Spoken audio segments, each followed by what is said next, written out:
it really came down to one quarter. That second quarter, obviously 40-18. We played a good first quarter. We're defending, sharing the ball, and then they put us on us. So they got to give them credit for that. That was the difference in the game. We were even almost pretty much the rest of it, but that was the total difference. And we didn't respond to the run they made, but we got another one tomorrow. Coach, it seemed as though you took a little bit of extra time to talk to your team after the game tonight. What were you sharing with them before walking here to talk to us?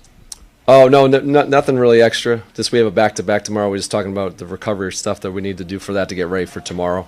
That's the thing in the NBA. You play tomorrow. That's the great thing. And I apologize for the general question, but tonight's 12 straight losses, I believe. What needs to change to fix that? The one thing that I like about our group is that we're solution-based and we're trying to find the answers. We're all competitors here. Nobody wants to lose. First of all, me, our players, our organization, we got to find solutions. And when it's hard, you got to really dig in. And you're going to have moments of that throughout the NBA season. We're in one right now, but I promise our guys are going to keep competing and trying to find solutions to get this going right. Alex tied his career high today. Is it just kind of a situation where the shots are falling for him, or was there something more that you were seeing?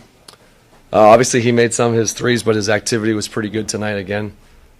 Protecting the rim, I thought his defense was good early. Then, we said that the shot's going to come. Those are going to come and go. Some nights tonight he made those threes, but he kept us in the game for sure. Have you noticed him learning? He's gotten so many reps on the threes so far in game this year. Have you noticed him changing anything or learning anything about that shot and how to make it better in the NBA already?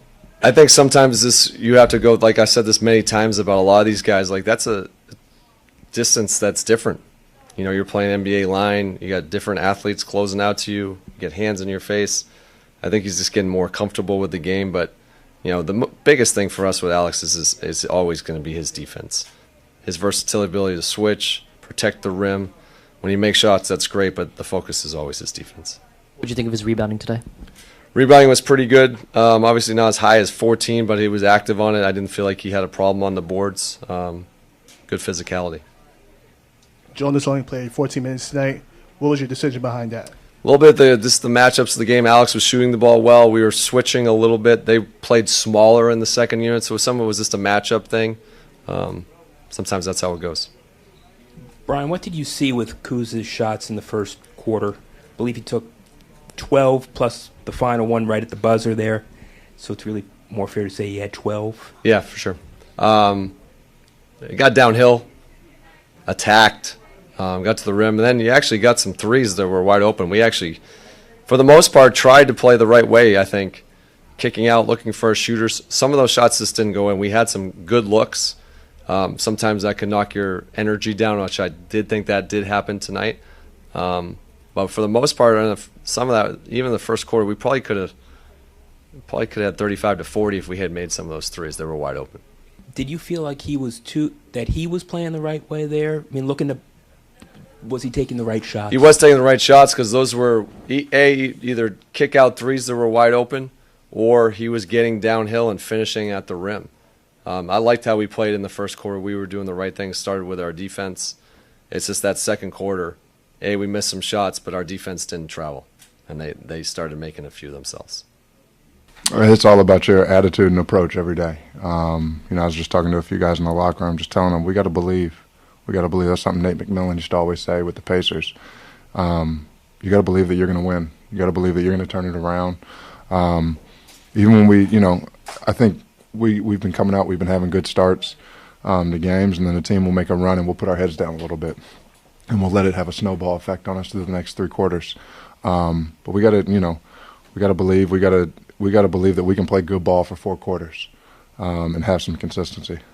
You said that you brought that up in the locker room after the game. Do you do that after every game? Do you say something, or is it just after specific games where you feel the need to? No, you pick your spots, especially as a vet. You don't want to be a guy that gets toned out by the younger guys.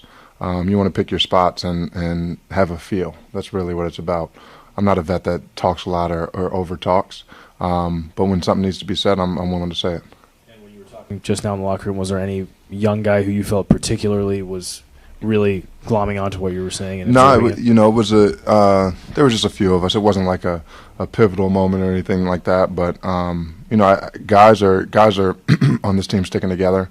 we're going to stay together. We're going to get through this, and we're going to get a win. And we're going to get a win tomorrow. Who did you say used to say the thing about keep your heads up, basically, in Indiana? Was it you that said it? It was 𝗦𝗢𝗢𝗟𝗢𝗪 used to say that. He used to say believe. He used to say, but we got to believe. What about tonight's game, or what were you seeing in the locker room post-game that made you feel like tonight was a night where you wanted to speak? No, in moments like this, you can get discouraged, especially in this league. There are no easy games. It's not like, oh, tomorrow, well, at least we got, so-and-so. No, we got the Clippers. Like, we got some of the best players in the world on that team. So there are no easy games. There are no nights off in this league. You got to pick yourself up. It's really you against you out here. You're of course you got a team. Of course you got support. You got family. But at the end of the day, it's about you performing up to the level that you can play at. And everybody has to believe in themselves and believe in this team. So that's what the goal is. Brian was talking about how he just spoke to you guys for a couple minutes about the importance of recovery. Can you take people who don't know what an NBA player's schedule is like, for you as a veteran, what your preparation on the night of a second game, after the first game of a back-to-back looks like? Like, what do you do to make sure you're ready? Yeah, so for me, after this, I'm headed home. I have a sauna at my house. I'm going to get in the sauna for about 30 minutes.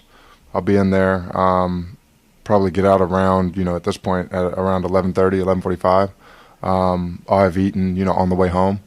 And then it's really getting in bed. That's I might finish watching the game, the West Coast game, but it's getting in bed by 12:30. And then, my daughters will wake me up in the morning, but it's staying off my feet tomorrow until I get to the arena, making sure I'm hydrating all day. Like, I'm actually over drinking and having a lot of electrolytes tomorrow. But yeah, it's as much physical prep as it is mental prep for on a back-to-back, because you're going to be tired, but you have to convince yourself that you're not, that you're fresh, that you're okay, and your body will get through it if your mind can. What's one positive from today's game that you could take into tomorrow? We got off to a good start. We've been getting off to good starts. I'm encouraged about that. I'm encouraged overall, but I'm specifically about that. We've been getting off to good starts even against good teams. We just got to maintain that level of play and intensity through the whole game. What's one thing you feel like to maintain that consistency in the first quarter? What's one thing you got to keep doing to keep that going? I think it's getting back and stopping the ball. We knew this team today was a team that liked to get out in transition and run, and I think that's how they got going in that second quarter. We let them get out in transition, get a few buckets, and they started feeling themselves and started shooting the ball well. Alex taking a lot of threes in every game, even though he doesn't always make a bunch. There's been some conversation about how those in-game repetitions are really valuable for him to learn about what it takes to make NBA threes. What do you think you can learn from those reps? Like, what are the things that he should be picking up game after game that can help him improve? I always tell Alex, take your time. That you're not known as a shooter right now. You shoot the ball solid, you're going to get better and better. But if you're out there, if you're going to pop, take your time shooting them. Don't rush. And I think he's learned that. I think tonight he learned that he can take his time shooting the ball. He doesn't have to rush. Earlier in the season, I think you saw him rushing a few threes. He's starting to slow down and really find his touch behind the three. And then he's also learning to roll a little bit, to mix it up, to keep the defense on their toes. So he's young. He's playing really well these last couple games, and he's just going to keep getting better. Yeah, I feel like, like some shots you can't really pass up. So, you got to learn how to space the floor, and sometimes it's better for offense to, not shoot it and drive it. Sometimes it's better to shoot it, so you just got to read the game. Does a night like tonight help with just the confidence to keep firing from deep? No matter what would have happened tonight, I would have kept shooting the open ones and kept attacking when they were close to me, so it doesn't change much. How would you rate your rebounding tonight? It was all right. I feel like I could have grabbed some more, obviously, but I was still present. Alex, how has your defense grown or improved since the start of the regular season? I would say being able to learn how to play defense on bigger guys, then switch on the perimeter in the same play, like trying to know the scouting on the guys. That's something that I'm still learning, but I feel like I'm doing a better job of. I really like knowing most of the opponents I'm playing on the other team, know their tendencies, and I feel like that helps a lot. What right now is the biggest challenge for you in terms of where you want to get better? I mean, I'm trying to get better at everything. Defensively, I think I can still be a better defender on the ball, a better shot blocker, so I couldn't really pick just one thing. What do you think is the biggest difference between the NBA and the other leagues that you played in? Just the level of the players, the pace, and I feel like every player can keep the defense honest, and like you can't hide on defense. So I feel like that's the biggest difference. And so far in this season, who do you feel like was your biggest challenge so far going up against? I mean, there was a few guys, so I couldn't really pick one, but it's a few guys probably.